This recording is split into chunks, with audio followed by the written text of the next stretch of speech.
if we want to change the outcomes for this really screwed up world, let's make our promises to our future selves. Can markets go lower? Possibly. But we're in the zone where we should be utterly focused. My view is the bottom is in markets. This is the time, the generational opportunity to buy into all of these themes. Here's the secular uptrend, cyclical downtrend. This is the point. Every time that happens, usually it's like 10, 20, 30, 50x from here.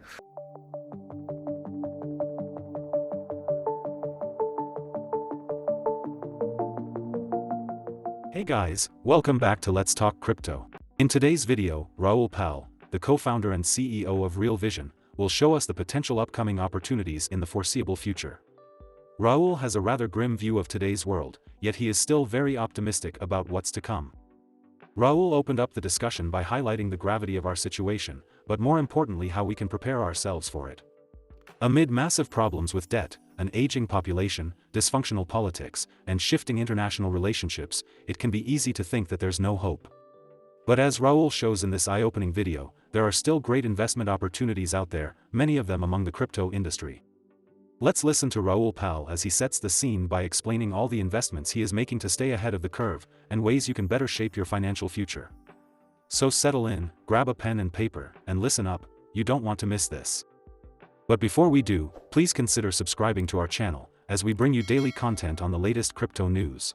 And now, let's jump right into the video. Declining population, declining productivity, and an issue with debt growth. And that's what we have to solve to unfuck our future. And for me, it's all about a secular thesis. I talk a lot about secular trends and people don't really understand what I'm talking about. The business cycle is the predominant driver of returns over shorter observable periods of time, 2 years or so. But where you actually make money is once you're in a secular trend, when the tailwinds are behind you and then the business cycle is also in your favor. And I've identified 3 key trends that I think will help unfuck your future. One is the exponential age. This is the investing in disruptive technology that is all coming together at a nexus. And I'll talk about the exponential age in more detail. But this is a moment in time human history has never lived through. This is the fastest change of technology in all human history, and it's all interconnected and all happening at the same time. This is going to solve our productivity issues.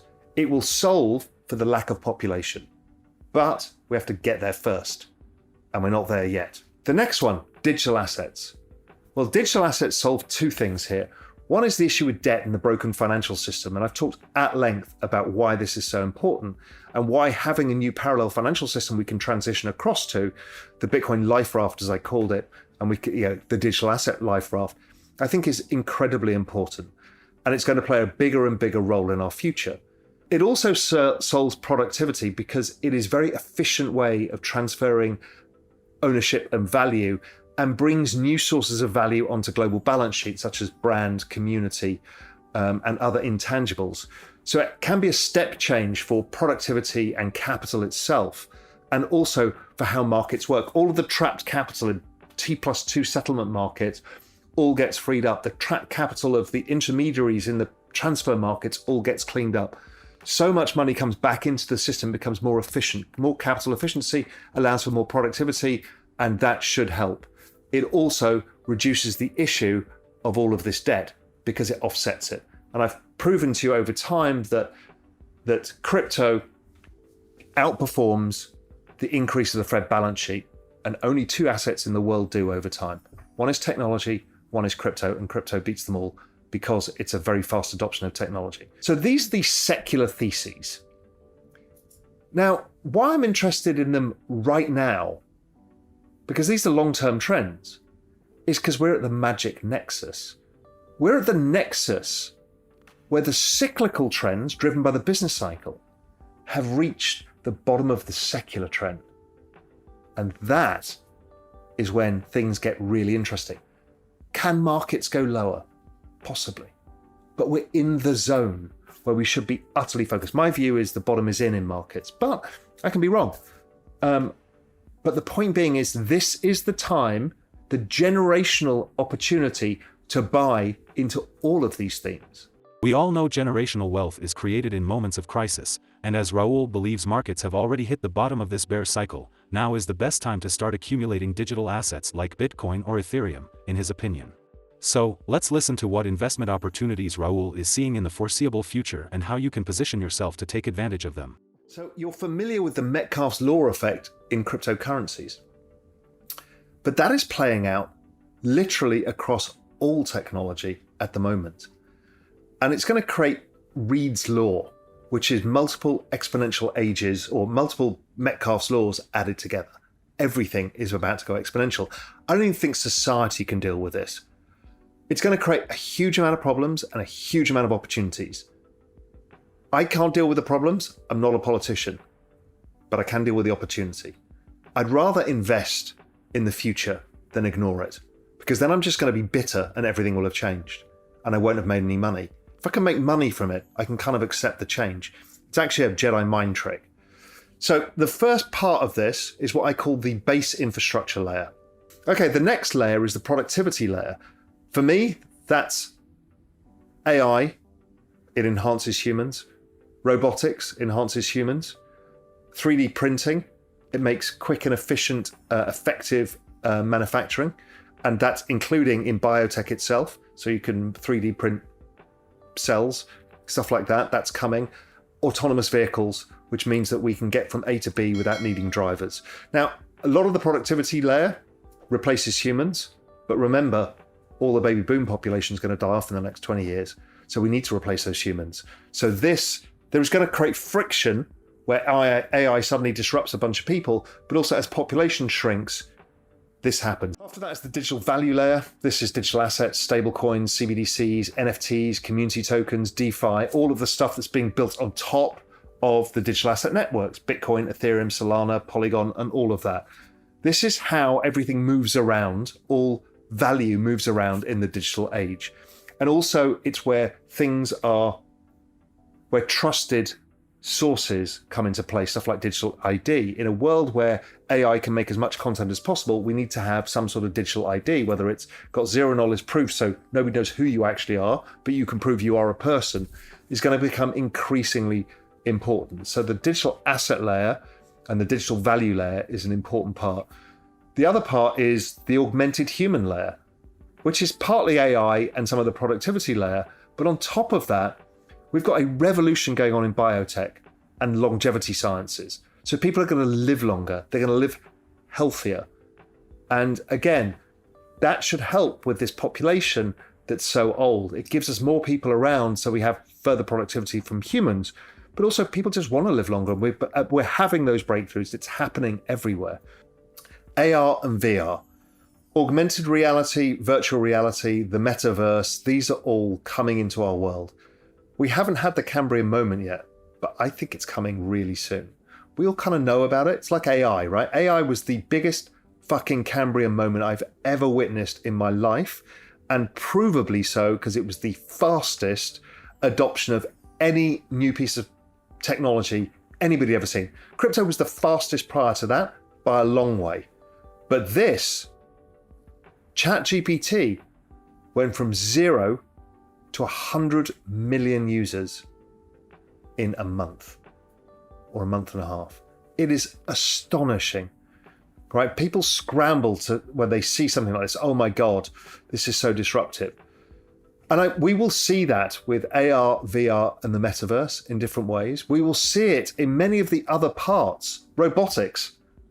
You don't believe it yet, and then you'll see it everywhere. These Cambrian moments are going to hit us almost, I would say, on a 6-monthly to annual basis going forwards. You know, if we think about the Cambrian moment that started with crypto, and crypto's probably got a bigger Cambrian moment to come. We've just seen it with AI, and we haven't even started that one yet. So imagine where that's going to go. And then start layering on the full rollout of 5G and Starlink, and then the move to 6G, and layer on the rise of wearables and how that affects biotech and what we can do with genetic editing and how that's going to help get rid of cancer and other diseases. All of this stuff, it's not in the distance. We've known about this stuff for 20 years. It's right now. So mankind has never gone through anything like this before. And the next 20 years, the next 10 years, and maybe even the next 5 years are easily going to be the fastest rate of change of technology and change to society and human life. We don't even understand, and we'll talk into a lot of the downfalls of some of this stuff in due course. But I'm not worried about this. I'm trying to unfuck your future. Some of this is going to really fuck your future in 20 or 30 years' time. But we've got time to figure that out because it's unstoppable. But what we need to do is make sure we don't get disrupted. And the only way of doing that here is investing in it. The other one is digital assets. I've made this super clear. I think it's the best bet in the world. I think it's much better than the exponential age bet because it's exponential in its own right. And again, cyclical turning point on a secular trend. So there's the chart Bitcoin. There's the logarithmic uptrend, 2 standard deviations oversold. This is where you want to be buying it. So that kind of makes total sense to me. And guess what? It's cyclical because it's cyclical based on global money supply within a secular trend. So the ups and downs in that secular trend are actually driven by money supply. Makes total sense. All assets are the same. So there we go. Bitcoin, global money supply. Global money supply is turned up. Where is global money supply going to be in 6 months' time? Tighter or looser? 0.0 chance it's tighter because inflation is going to fall just mathematically. So it either stays the same or it goes looser. This is the point in the cycle. Crypto actually turned first. It turned first, then exponential age stocks, then NASDAQ, and everything else came in October. But crypto came, actually ETH turned in June. Forward looking, and I've been flagging this to everybody as much as I can. So I really like this. Here's the secular uptrend, cyclical downtrend. This is the point. Every time that happens, usually it's like 10, 20, 30, 50x from here, depending what you have. Bitcoin's not my bet here. I would probably choose to have Ethereum. But we'll come on to that in a sec. This is Bitcoin versus the ISM in yellow. Fascinating. Every time the ISM peaks, Bitcoin peaks because it's money supply and the business cycle that's driving some of this. It also bottoms before the ISM bottoms. So in yellow or gold here is the ISM and Bitcoin log trend is there. And you can see the peaks match up perfectly. Fascinating. Okay, so Ethereum. Well, that's one hell of a chart. That's the log trend of Ethereum. We start breaking above, a level there, which is about 2000. If we break 2000, then we've broken the whole pattern and then off we go to the races. I think that's what's playing out. Now, do we do that in one go or do we chop around? Who the hell knows? Don't really care. I've bought as much as I possibly can into the sell-off. I kept hold of all of my position. And I've got some other crypto as well, but this is my core bet. It's the easiest way of expressing the view. It's on the log trend. It's oversold. It looks like it's going up. The business cycle is turning up on a forward-looking basis. It's exactly what we need. There's the chart of Ethereum versus Bitcoin. That's at one hell of a wedge. If that plays out, then we should see ETH doing 1, 2, 3, 4, 5x Bitcoin in the next run. And ETH probably won't be the best performing crypto either. I don't know. I look at the chart of Solana and it looks like it could outperform Ethereum. And could something else do? For sure. This is where I think it is. Why? Because Ethereum is a broader basis architectural protocol of which we can build more stuff on top of. Bitcoin just doesn't do that. It has a different use case, so it's unlikely to be as big. Is the internet worth more than gold? Yes, simple as that. And that's basically the argument here. If we want to change the outcomes for this really screwed up world, where our wages don't go up, where we're being replaced by technology, where governments are massively in debt and we foot the bill via taxes, where we see debasement of assets so we can't afford as many assets as we like, so the rich get richer, the poor get poorer. If we don't like to see the rise of populism based on this broken society because the promises of the future have been broken, let's make our promises to our future selves come right. And that's by unfucking your future.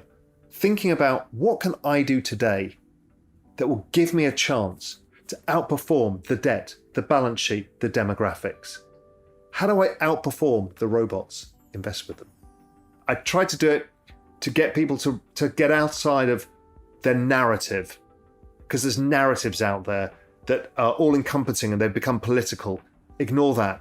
We're trying to solve our future.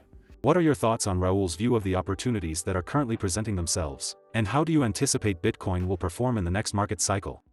Let us know in the comments below. If you enjoyed this video, please make sure to give us a like and subscribe. Thank you so much for watching. This is Let's Talk Crypto, and we'll see you in the next video.